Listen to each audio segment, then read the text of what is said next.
وهاي كميدا هويوينka Soomaaliyeed ku banaan baxay magaalada Muqdisho waxay muujinaysaa dareenkeeda ku aadan waxa dhacay ilaahay dhamaanteena hanaga sabar siiyo dhacdo xanuun badan ay ahayd waana dadka Soomaaliyeed isaga wada tacsiinayaan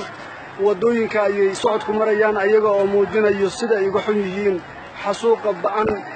shalay ka dhacay magaalada Muqdisho qaar kamid dadka ilmeynaya